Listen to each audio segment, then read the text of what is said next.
সার্বিয়াকে ২-০ গোলে পরাজিত করে কাতার বিশ্বকাপের শুভ সূচনা করেছে ব্রাজিল।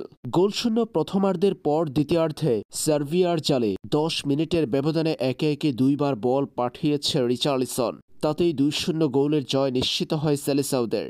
এই ম্যাচে গোল করতে না পারলেও ব্রাজিলের ২ গোলেই পরোক্ষ অবদান রেখেছেন নেইমার জুনিয়র। পুরো ম্যাচ জুড়ে সার্বিয়ার রক্ষণে ভীতি ছড়িয়েছেন ব্রাজিলিয়ান সুপারস্টার। সার্বিয়াকে হারিয়ে টুর্নামেন্টের শুভ সূচনা করা ব্রাজিল ম্যাচ জয়ের পর পেল বড় দুঃসংবাদ। এই ম্যাচে পুরোটা সময় খেলতে পারেননি নেইমার জুনিয়র। তারকা এই ফরোয়ার্ডকে ম্যাচের শেষ অংশে তুলে নিয়েছেন কোচ দিতে। ৮০তম মিনিটে নেইমার জুনিয়রকে তুলে নেন ব্রাজিল কোচ। পরে জানা গেল কেন নেইমারকে তুলে নেওয়া হয়েছে মাঠ থেকে। তাতেই আসলো বড় দুঃসংবাদ। এবারের আসরে এক ম্যাচে সর্বোচ্চ ফাউলের শিকার হওয়ার অনাকাঙ্ক্ষিত রেকর্ড গড়েছেন নেইমার। ব্রাজিলিয়ান ফরোয়ার্ডকে সার্বিয়ার বিপক্ষের ম্যাচে শিকার হতে হয়েছে ৯ ফাউলের, যা এক ম্যাচে সর্বোচ্চ।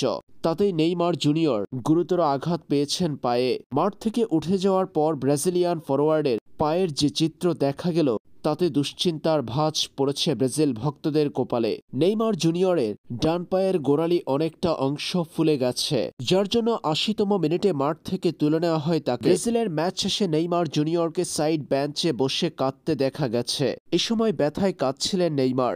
ব্রাজিলিয়ান ফরোয়ার্ডের পরবর্তী অবস্থা জানা যাবে অন্তত ২৪ ঘন্টা পর। সার্বিয়ার বিপক্ষে ৯ ফাউলের শিকার হয়ে হুমকির মুখে পড়ে গেল নেইমার জুনিয়র।